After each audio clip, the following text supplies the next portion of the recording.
قال اللہ تعالی فی شان حبیبہ ان اللہ وملائکتہ یصلون علی النبی یا ایھا الذین آمنوا صلوا علیہ وسلموا تسلیما اللہم صل علی سیدنا وشفیعنا وحبیبنا ومولانا محمد معدن الجود والکرم وعلی آلہ وبارک وسلم صلاۃ و سلام علیک یا رسول اللہ صلی اللہ تعالی علیہ وسلم لا الہ الا اللہ محمد الرسول اللہ صلی اللہ تعالی علیہ وسلم۔ الحمدللہ الحمدللہ رب العالمین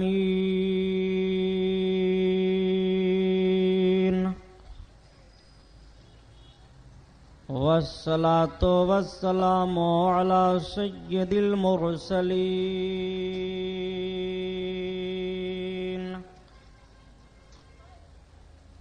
وعلى آلہ الطاہرین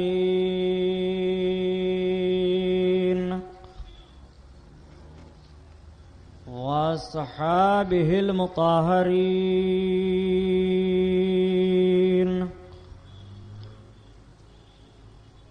وابنہ الغوث العظم الجیلانی محی الدین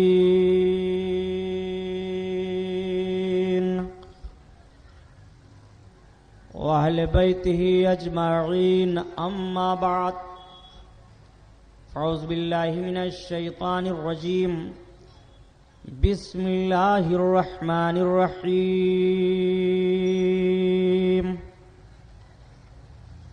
قال الله تعالى في القرآن العظيم والفرقان الحميد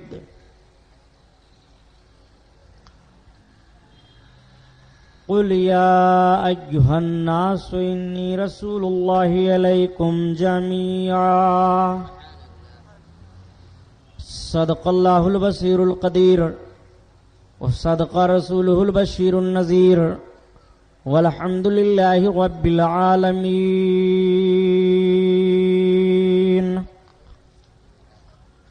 لائق صدر احترام علماء اہل سنت، قابل قدر سامعین حضرات، آئیے ہم اور آپ سب سے پہلے اپنے اور ساری کائنات کے مرکز عقیدت حضور رحمت للعالمین شفیع المذنبین رسول گرامی وقار محبوب پروردگار دونوں عالم کے مالک و مختار حضور محمد الرسول اللہ صلی اللہ تعالی علیہ وسلم کے دربار پر انوار میں درود شریف کا نذرانہ پیش فرمائیں۔ پڑھیے بلند آواز سے صلی اللہ علی نبی وآلہ صلی اللہ علیہ وسلم صلاۃ و سلام علیک یا رسول اللہ صلی اللہ تعالی علیہ وسلم۔ پورا مجمع خیر و برکت کے لیے اور درود شریف پڑھ لیجیے۔ اللہم صلی علی سیدنا مولانا محمد معدن الجود والکرم وعلی آلہ وبارک وسلم صلاۃ و سلام علیک یا رسول اللہ صلی اللہ تعالی علیہ وسلم۔ حضرات گرامی، آج کا یہ رحمت و نور میں ڈوبا ہوا جلسہ جشن شہید اعظم کے پروگرام کا یہ 5واں جلسہ ہے، جس میں ہم اور آپ شرکت کی سعادت حاصل کیے ہوئے ہیں۔ اللہ رب العزت اس محفل نور کو قبول فرمائے، ہمیں اور آپ کو دارین کی بھلائیوں اور سعادتوں سے سرفراز فرمائے۔ میں نے کل کے اپنے عنوان میں آقا کریم صلی اللہ تعالی علیہ وسلم کی مقدس زندگی پاک کا وہ گوشہ عرض کیا تھا کہ مکہ شریف سے مدینہ طیبہ تشریف لائے، تبلیغ اسلام فرماتے رہے۔ اسی اثناء میں جنگ بدر کا واقعہ بھی پیش آیا۔ انشاءاللہ وہیں سے پھر بیان کا آغاز ہوگا، لیکن حسب معمول نعت پاک رسول صلی اللہ تعالی علیہ وسلم کے کچھ اشعار عرض کر رہا ہوں، سماعت فرمائیں، پھر بات آگے بڑھے۔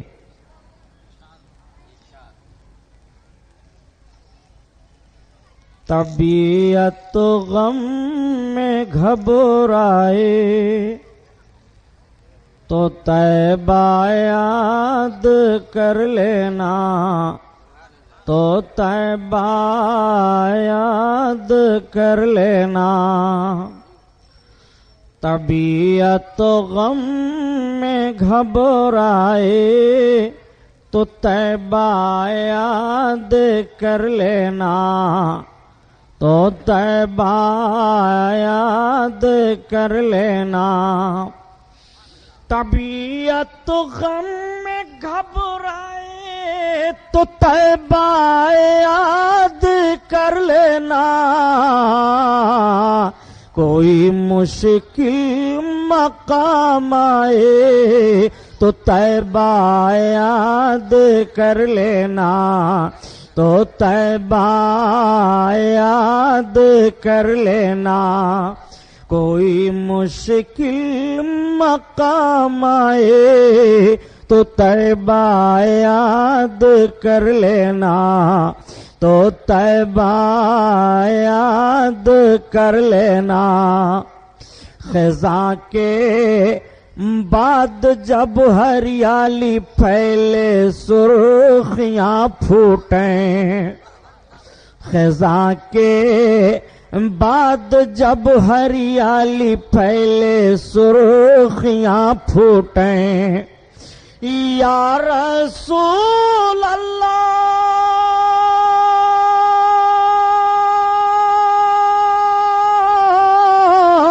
خزاں کے بعد جب ہریالی پھیلے سرخیاں پھوٹیں،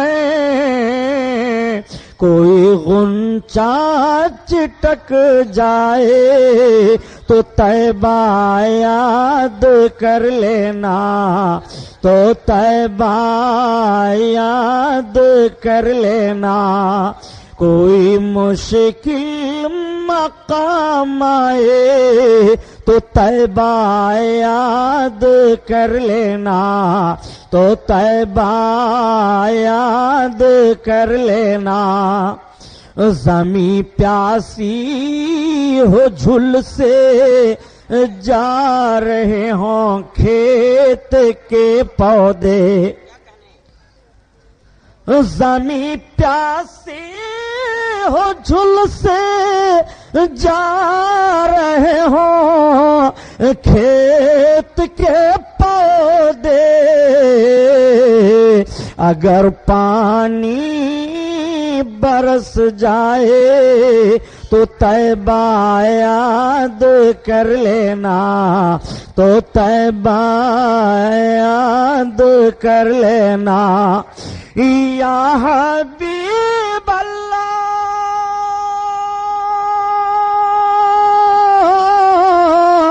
سوکھے دھانوں پہ ہمارے بھی کرم ہو جائے، سوکھے دھانوں پہ ہمارے بھی کرم ہو جائے، برس رحمت کی گھٹا بن کے تمہارے گیسو، تمہارے گیسو، برس رحمت کی گھٹا بن کے تمہارے گیسو، تمہارے گیسو۔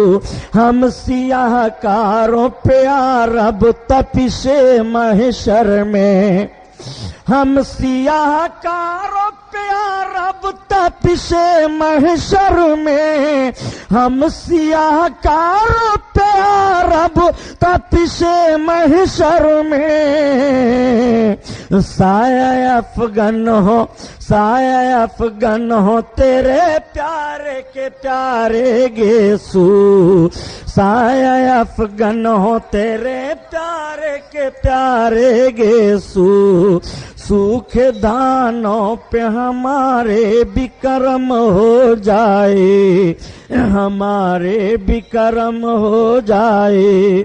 صدقہ لینے نور کا ان کے گھر سحر گئی، صدقہ لینے نور کا ان کے گھر سحر گئی، صدقہ لینے نور کا ان کے گھر گھر سے ہر گئی، ان کے گھر سے ہر گئی، حضرت آمنہ کی گود مصطفیٰ سے بھر گئی، حضرت آمنہ کی گود مصطفیٰ سے بھر گئی۔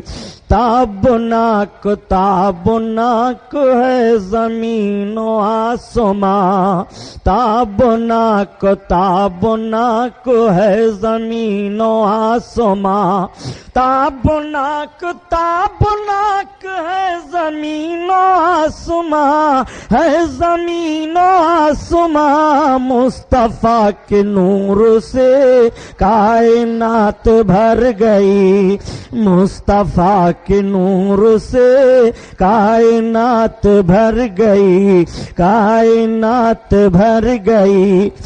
بو جہل بو بکر بصدق دل دیکھتے ہیں عین نور، بو بکر بصدق دل دیکھتے ہیں عین نور، بو بکر بصدق دل دیکھتے ہیں عین نور، دیکھتے ہیں عین نور، کج نگاہ بو جہل جانب بشر گئی، کج نگاہ بو جہل جانب بشر گئی، جانب بشر گئی، اور قبر میں ہوئی نصیب جب زیارت حبیب، قبر میں ہوئی نصیب، قبر میں ہوئی نصیب جب زیارت حبیب، جب زیارت حبیب،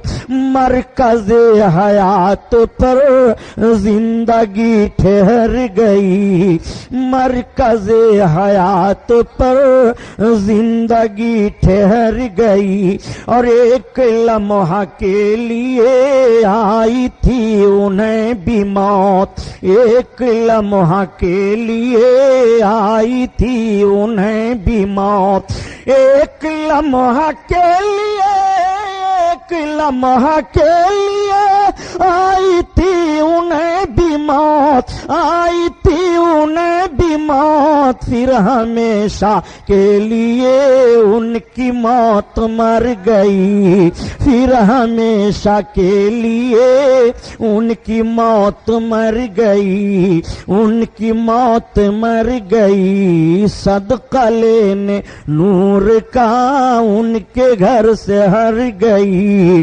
حضرت آمنہ کی گود مصطفیٰ سے بھر گئی، بھر گئی۔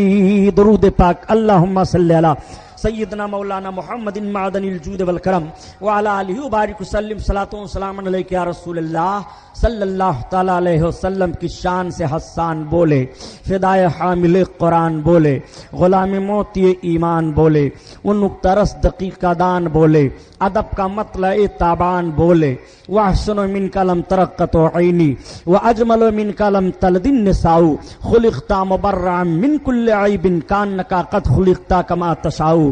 ہزار بار بشویم دہنز مشک و گلاب، ہنوز نام تو گفتن کمال بیست۔ حضرات نبی کونین صلی اللہ تعالیٰ علیہ وسلم کی مقدس زندگی پاک کا حصہ مدینہ طیبہ کی سرزمین پر گزر رہا ہے۔ میرے آقا تبلیغ اسلام فرما رہے ہیں، اللہ کے رسول صلی اللہ تعالیٰ علیہ وسلم کی بارگاہ میں یہ کے بعد دیگرے لوگ حاضر ہو کر کے اسلام قبول فرما رہے ہیں۔ تلوار کے زور سے اسلام نہیں پھیلا ہے، بلکہ آؤ دیکھو مدینہ شریف کی آبادی مختلف قبیلوں پر تھی۔ مدینہ میں مختصر عیسائی بھی آباد تھے، مدینہ طیبہ میں یہودی بھی آباد تھے، مدینہ طیبہ میں انصار آباد تھے جو اسلام قبول کر چکے تھے اور اپنے خاندان میں وہ اسلام کی تبلیغ کر کے اور لوگوں کو ورغلا رہے تھے کہ اسلام قبول کرو۔ اسلام بڑھتا چلا جا رہا تھا، اسلام پھیلتا چلا جا رہا تھا۔ مدینہ طیبہ میں یہودی کیوں آباد ہوئے؟ ایک سوال میں آپ سے کرتا ہوں، کیا آپ نے اپنے ذہن و فکر میں کبھی اس سوال کو سوچ کر کے کسی سے پوچھا کہ آخر مدینہ طیبہ میں یہودیوں کی آبادی کیسے ہوئی تھی، عیسائی کیسے آباد ہو گئے تھے؟ تو جب ہم سیرت رسول کا مطالعہ کرتے ہیں تو پتہ چلتا ہے یہودی اس لیے مدینہ طیبہ میں آباد ہوئے تھے کہ وہ اپنی کتابوں میں اور اپنے صحائف میں نبی آخر الزماں کے ہجرت کے مقام کو پہچانتے تھے، اور وہ یہ جانتے تھے کہ نبی آخر الزماں ہجرت فرما کر آئیں گے، یہی ٹھہریں گے، اس لیے ان لوگوں نے پہلے ہی سے وہاں پڑاؤ ڈال دیا تھا، ان کی نسلیں چل رہی تھی، اور کس بنیاد پر وہ سرکار کی اس دھرتی پر تشریف لے گئے تھے، اس لیے کہ بڑی اچھی قوم یہودیوں کی پہلے مانی گئی تھی، بڑا وقار و مرتبہ ان کو ملا تھا۔ حضرت موسیٰ پیغمبر علیہ الصلوۃ والتسلیم کے فرمانوں کی جب نافرمانی انہوں نے کی اور بخت نصر ان پر متسلط کیا گیا اور اس بادشاہ نے ان کو تخت و تاراج کر دیا، ان کو ذلت و رسوائی کے گڑھے میں ڈھکیل دیا گیا، تب انہوں نے دیکھا کہ ہم نبی آخر الزماں کے وسیلے سے فتح و کامرانی کی دعا مانگا کرتے تھے تو میدان میں ہم فتح پایا کرتے تھے، ہم وہی میدان اور اسی میدان میں کامیابی حاصل کرنے کے لیے، وہی وقار ہم پھر لینے کے لیے اور اسی طریقے سے اپنی عزت کو حاصل کرنے کے لیے ہمیں ضرورت ہے پھر کہ ہم نبی آخر الزماں ہی کی مدد لیں۔ چنانچہ نبی آخر الزماں یہاں قیام فرما ہوں گے، ہم یہیں رہیں گے، تاکہ جب وہ تشریف لائیں گے یہاں تو ہم ان کی بارگاہ میں حاضر ہو کر کے ان کی فرما برداری کریں گے، ہماری واپس گئی ہوئی عزت آ جائے گی، ہمارا واپس گیا ہوا وقار لوٹ آئے گا، ہم کو آبرو مندانہ جیون بتانے کا پھر موقع مل جائے گا۔ یہ ذہن و فکر لے کر کے وہ مدینہ کی سرزمین پر آباد ہوئے۔ آقا کریم صلی اللہ تعالی علیہ وسلم کی بارگاہ میں ایک یہودی پہنچے جن کا نعمان نام تھا، وہ کیسے پہنچے سرکار کی بارگاہ میں ان کا واقعہ بیان کیا جاتا ہے کہ جب اللہ کے رسول مدینہ طیبہ میں جلوہ افروز ہوئے تو نعمان نے جا کر کے سرکار کی زیارت کی اور دیکھا، اور دیکھنے کے بعد نعمان آئے اپنے گھر۔ نعمان کے باپ نے نعمان کو ایک کتاب دیا تھا اور اس کتاب کو مہر بند کر دیا تھا اور کہا تھا کہ اب بالکل قریب ہے، نبی آخر الزماں یہاں پر ہجرت فرما کر کے تشریف لائیں گے۔ چنانچہ جیسے نعمان نے سنا کہ پیغمبر اسلام آئے ہوئے ہیں، تمام تعریفیں سن کر کے نعمان نے سرکار کی زیارت کی، اور زیارت کرنے کے بعد واپس آ کر کے اپنے باپ کی دی ہوئی کتاب کے مہر کو توڑ دیا، اور توڑ کر کے جب پڑھنا شروع کیا تو نعمان کہتے ہیں کہ جیسے جیسے میں سرکار کو دیکھ کر کے آیا تھا اسی طرح سے میں کتاب میں لکھا ہوا پا رہا تھا، اسی طریقے سے ساری باتیں پائی گئی تھی۔ اس کتاب میں یہ لکھا تھا ان کی صورت ایسی ہوگی، ان کی چال ایسی ہوگی، ان کا حلیہ پاک اس طرح سے ہوگا، وہ حلال و حرام کی تلقین اس طرح سے فرمائیں گے، وہ ایک خدا کی عبادت کا حکم دیں گے، اس طرح سے ساری باتیں اس میں تحریر تھی۔ نعمان اس کتاب کو لے کر کے اللہ کے حبیب کی بارگاہ میں حاضر ہوئے اور عرض کرتے ہیں یا رسول اللہ، یہ دیکھیے میرے باپ نے یہ مجھ کو صحیفہ دیا تھا، یہ کتاب دیا تھا، اور اس کو کہا تھا کہ جب تم اس وقت اس کو کھولنا اور توڑنا جب نبی آخر الزماں مدینہ کی سرزمین پر جلوہ افروز ہو جائیں گے، یہاں پر وہ آئیں گے، تب تم کھولنا۔ یا رسول اللہ، میں آپ کو دیکھ کر کے گیا اور اس کے بعد میں نے اس کتاب کو کھولا، اور کھولنے کے بعد سرکار جیسے جیسے میں آپ کو دیکھ رہا ہوں وہی ساری باتیں اس میں ہیں، میں اقرار کر رہا ہوں کہ آپ نبی برحق ہیں، آپ اللہ کے رسول ہیں، مجھے اسلام کا کلمہ پیش کیجئے۔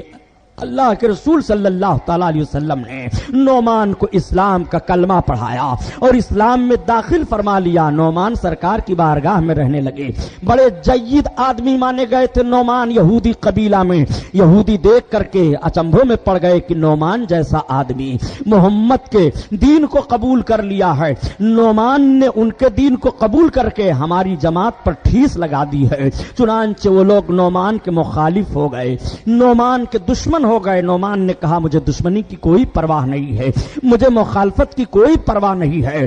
یہ ایک ایسا بھی موقع آتا ہے کہ نعمان دشمن کے نرغے میں پھنسے اور نعمان کو گرفتار کیا گیا تو نعمان کے جسم کے ایک ایک حصے کو کاٹ دیا گیا، اور جب ان کے جسم کا حصہ کاٹا جاتا تھا تو کہا جاتا تھا محمد کا کلمہ چھوڑو، محمد کا نام نہ لو۔ اس کے باوجود نعمان کہتے تھے لا الہ الا اللہ وحدہ لا شریک لہ، میں گواہی دیتا ہوں اللہ کے سوا کوئی معبود نہیں ہے، اس کا کوئی شریک نہیں ہے، محمد اس کے رسول ہیں۔ نعمان کے جسم کا ایک ایک حصہ کاٹا گیا، تعجب میں پڑ گئے سب، اور اس کے بعد نعمان کو جلا دیا گیا۔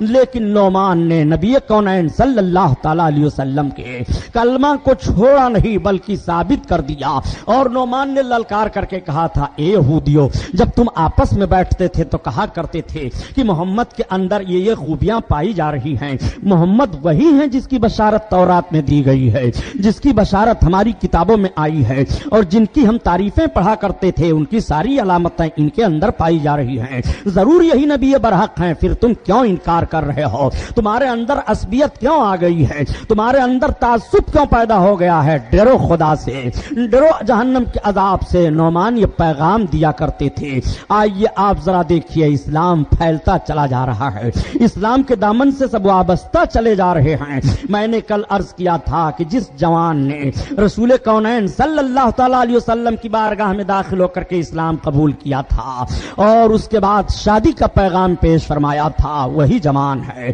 اس جوان کے ایثار کو بھی ملاحظہ فرما لیجئے۔ جوان کی شادی تو ہو گئی، اور شادی کیسی ہوئی ذرا اس کا بھی نقشہ سامنے رکھیے۔ اللہ کے رسول کی بارگاہ میں جب وہ حاضر آئے، عرض کرتے ہیں، یا رسول اللہ، میں نے آپ کا پیغام نکاح کا ان کو پہنچا دیا، اور تھوڑی دیر کے بعد پھر ان کی بچی نے یہ جواب دیا، یا رسول اللہ، نکاح کا پیغام منظور ہو گیا۔ آقا کریم ارشاد فرماتے ہیں، تو اسود جاؤ، تم نکاح کے لوازمات کو بازار سے خرید لو۔ حضرت اسود عرض کرتے ہیں، یا رسول اللہ، ہمارے پاس کچھ درہم و دینار بھی تو نہیں ہیں۔ اللہ کے رسول نے ان کو درہم عطا فرمائے، اسی لیے تو اعلی حضرت عظیم البرکت فرماتے ہیں کہ نبی کی بارگاہ سے ملتا کیا نہیں ہے، نبی کی بارگاہ سے جس چیز کا سوال کرو وہ عطا فرما رہے ہیں۔ درہم و دینار کا سوال عطا کرو تو مانگ دے رہے، عطا فرما رہے ہیں۔ صحت و توانائی کا سوال کرو تو عطا فرما رہے ہیں۔ مکان و رزق کا سوال کرو تو عطا فرما رہے ہیں، اس لیے کہ نبی کا ایسا دربار ہے کہ ان کے وہاں انکار ہے ہی نہیں، ان کے وہاں انکار کا کوئی معاملہ ہی نہیں پایا جاتا ہے۔ واہ کیا جود و کرم ہے شہ بتہا تیرا، شہ بتہا تیرا، نہیں سنتا ہی نہیں مانگنے والا تیرا، مانگنے والا تیرا، مانگنے والا تیرا۔ اللہ اللہ، نبی کے دربار سے کسی مانگنے والے کو انکار نہیں کیا جاتا ہے، جو جو سوال لے کر کے نبی کی بارگاہ میں پہنچتا ہے، آقا کریم صلی اللہ تعالی علیہ وسلم اسے عطا فرماتے ہیں۔ آئیے ذرا رسول کونین کی مقدس سیرت پاک کا یہ باب بھی ملاحظہ فرماتے چلیے۔ رسول کونین نے ان کو درہم عطا فرما دیے ہیں۔ وہ جوان درہم لے کر کے جاتے ہیں، شادی ہونے والی ہے، نئی نویلی دلہن گھر آنے والی ہے، بازار میں ادھر ادھر دیکھتے ہیں، یہ سامان لے لو اپنے دلہن کے لیے، کہ یہ سامان لے لو اپنے دلہن کے لیے۔ تب تک پیچھے سے کسی نے آواز دے دیا، الرحیل الرحیل۔ الرحیل کا جملہ جب بولا جاتا تھا تو لوگ سمجھ جاتے تھے کسی میدان میں ہم کو جانا ہے، ہمیں کہیں لڑائی پر جانا ہے۔ وہ ٹھہر گئے اور انہوں نے آواز دینے والے سے پوچھا، یہ اعلان کرنے کے لیے تمہیں بازار میں کس نے بھیجا ہے؟ کہا، مجھ کو اللہ کے رسول نے بھیجا ہے۔ جوان تھوڑی دیر سوچنے کے بعد کہتا ہے، اچھا جاؤ تم آگے بڑھ کر کے اعلان کرو۔ اعلان کرنے والا تو آگے بڑھ جاتا ہے، لیکن اسود کھڑے سوچ رہے ہیں کہ اب میں شادی کے لوازمات خریدوں کہ میدان جنگ میں جانے کا اسلحہ خرید لو؟ شادی کے لوازمات کی چیزیں تو بعد میں ہیں، اور شادی کی رعنائیاں اور بہاریں تو بعد میں ہیں۔ مذہب اسلام کے لیے خون کا قطرہ پیش کر کے اپنے بہادری کا جوہر دکھا دینا اسلام کی اشاعت کے لیے پہلے ہے۔ رسول اللہ کے قدموں میں قربان ہونے سے جو شادی کا مزہ ملے گا وہ اس شادی میں مزہ نہیں ہے جس کا انتظار ہم کر رہے ہیں۔ رسول کی نگاہوں کے سامنے خاک و خون میں تڑپتی ہوئی لاش دکھائی دے تو زندگی کے لیے معراج حاصل ہو جائے۔ نبی کونین صلی اللہ تعالی علیہ وسلم نے آواز دلوائی ہے، الرحیل الرحیل، میدان میں چلو۔ نوجوان کے ذہن و فکر کا معاملہ بدل گیا۔ جوان نے اسی عطا کردہ رقم سے جنگ میں جانے کے لیے اسلحہ خرید لیا، اور اسلحہ لے کر کے جوانوں کے ساتھ وہ شریک ہو گئے میدان جنگ میں۔ بڑی بھیانک جنگ ہوئی ہے، اسلام کو غلبہ حاصل ہوتا ہے، اللہ کے رسول کے صحابہ کا دستہ کامیاب ہو جاتا ہے۔ جب کامیابی سے وہ ہمکنار ہوئے اور اور شہدا کے لاشوں کو اکٹھا کیا جانے لگا تو اسود کی لاش نبی کونین کے سامنے لائی جاتی ہے. اللہ کے رسول کی نگاہیں مقدس جیسے پڑی, آنکھوں میں اشک آ جاتے ہیں. نبی کونین صلی اللہ علیہ وسلم کی نگاہیں بھیگ جاتی ہیں. صحابہ عرض گزار ہوتے ہیں یا رسول اللہ, اور شہیدوں کے لاشیں بھی آئی ہیں مگر نگاہیں نبوت میں آنسو نہیں چھلکے. اسود کو دیکھنے کے بعد معاملہ کیوں ایسا ہوا؟ اللہ کے رسول ارشاد فرماتے ہیں اے لوگوں, اسود کا جوہر وہ تھا اسلامی کہ اسود نے شادی ہونے والی تھی, اپنی شادی کو الگ کر کے اور اسی رقم سے اسلحہ خرید کر کے یہ میدان جنگ میں شریک ہوا ہے. میں دیکھ رہا ہوں مجھے جنت کی حوریں دکھائی دے رہی ہیں اور وہ سب کہہ رہی ہیں یا رسول اللہ یہ شہید مجھے دیا جائے, یہ شہید میرے حق میں دیا جائے, یہ شہید میرے حق میں دیا جائے. تب تک پیچھے سے آواز آتی ہے اے اللہ کے رسول, جنت کی حوروں کا حق بعد میں ہوگا, اس جوان کی دلہن بننے والی میں تھی, اس جوان کے اوپر میرا حق ہے. یا رسول اللہ میں وعدہ دلانا چاہتی ہوں کہ جب قیامت کے میدان میں جنتیوں کو اور شہیدوں کو حوریں دی جائیں تو یہ شہید میرا شوہر ہے. یہ اسی لڑکی کی آواز تھی جس نے نکاح کا پیغام بھیجا تھا. اس نے یہ ثابت کر دیا جو چیز رسول اللہ کو پسند ہے وہ چیز ہمیں پسند ہے. آپ ذرا سیرت رسول کا پہلو مطالعہ کرتے چلیے اور اسلام کے درد کا احساس اپنے دل میں بٹھاتے ہوئے چلیے. آج ہم نے اسلام کے لیے کیا کیا ہے؟ اسلام کے لیے خون بہانے کو کون کہے؟ اپنے ایمان و عقیدہ کی حفاظت کے لیے سجدہ میں سر نہیں جا رہا ہے, اپنے ایمان و عقیدہ کی حفاظت کے لیے خیرات نہیں کر پا رہے ہیں, اپنے ایمان و عقیدہ کی حفاظت کے لیے اعمال صالحہ کی طرف ہم نہیں بڑھ پا رہے ہیں, اپنے ایمان و عقیدہ کی حفاظت کے لیے سلوک نہیں پیش کر پا رہے ہیں, اپنے ایمان و عقیدہ کی حفاظت کے لیے ہم صالح نہیں بن پا رہے ہیں. یہ ہماری زندگی کا دستور ہے. مگر اگلے جوانوں کے جوہر کو دیکھو, ان کی بہادری کو دیکھو, ان کے طاقت و قوت کو دیکھو, ان کے جوش و جذبہ کو دیکھو. وہ رسول اللہ صلی اللہ تعالی علیہ وسلم پر کس طرح قربان ہونے کے لیے ہر آن ہر لمحہ وہ تیار رہا کرتے تھے. ان کی زندگی کا مشن یہی تھا کہ رسول کونین کی محبت ہمارے دل میں رہے اور ان کے لیے نصرت غیبی آواز دے رہی تھی کہ قدرتیں کی محمد سے وفا تونے تو ہم تیرے ہیں, یہ جہاں چیز ہے کیا لوح و قلم تیرے ہیں. آپ ذرا سمجھتے ہوئے چلیے ایک جوان یہ بھی ہے رسول اللہ صلی اللہ علیہ وسلم کی بارگاہ میں حاضر ہو کر کے اسلام کا کلمہ پڑھ رہے ہیں. مدینہ طیبہ کے اکثر لوگ سرکار کی بارگاہ میں حاضر ہوتے چلے آ رہے ہیں, عورتیں آ رہی ہیں, مرد آ رہے ہیں, غلام آ رہے ہیں. غلاموں نے دیکھا یہ تو ایسے رسول ہیں کہ غلام کلمہ پڑھ لیتا ہے تو غلامی کی زنجیر سے چھٹکارا پا جاتا ہے, غلامی کی زنجیریں ٹوٹ جایا کرتی ہیں. مالداروں نے دیکھا کہ یہ تو محمد کا ایسا دربار ہے کہ جب کوئی کلمہ غلام پڑھ لیتا ہے تو اس کو اتنی عزت مل جاتی ہے, اگر کوئی رئیس اس طرح سے کلمہ پڑھ لے گا تو اسے کتنی عزت ملے گی. میرے سرکار سب کو عزت دیا کرتے تھے, میرے آقا سب کے قدر کو بڑھایا کرتے تھے, کسی کی دل جوئی میں کوئی کمی نہیں ہوتی تھی. اللہ کے رسول کی بارگاہ سے کسی کو دل شکنی نہیں ہوتی تھی, کوئی مایوس نہیں ہوتا تھا. آؤ ذرا ملاحظہ فرماؤ نبی کونین صلی اللہ تعالی علیہ وسلم کی بارگاہ میں کیسے کیسے لوگ حاضر ہو کر کے اسلام قبول کر رہے ہیں. واقعہ سنانا مقصد نہیں ہے بلکہ آپ کو میں آپ کے رسول اللہ صلی اللہ تعالی علیہ وسلم کی سیرت کا وہ گوشہ بتانا چاہتا ہوں جس سے آپ کا ایمان تازہ ہو جائے. یہ نبی کونین ہیں, میرے سرکار تشریف فرما ہیں. کسی صحابی نے عرض کر دیا یا رسول اللہ ایک جوان ہیں جن کا نام دہیہ کلبی ہے, اگر دہیہ کلبی اسلام قبول کر لیتے ہیں تو ان کے خاندان کے 1200 لوگ ان کے انڈر میں ہیں, وہ سب کے سب اسلام قبول کر لیں گے. دہیہ بڑے خوبصورت جوان تھے. حضرت جبریل علیہ الصلوۃ والتسلیم جب جب انسانی شکل میں آئے ہیں تو دہیہ کی شکل میں آئے ہیں. دہیہ کے لیے اللہ کے حبیب کے دستے کریم اٹھ گئے. میرے سرکار دعا مانگ رہے ہیں اللہ دہیہ کو اسلام کی دولت نصیب فرما دے. حضرت دہیہ کے لیے اللہ کے حبیب اسلام کی دولت کے لیے دعا کر رہے ہیں. نبی کی دعا قبول ہو جاتی ہے, میرے سرکار کی دعا کیوں نہ قبول ہو.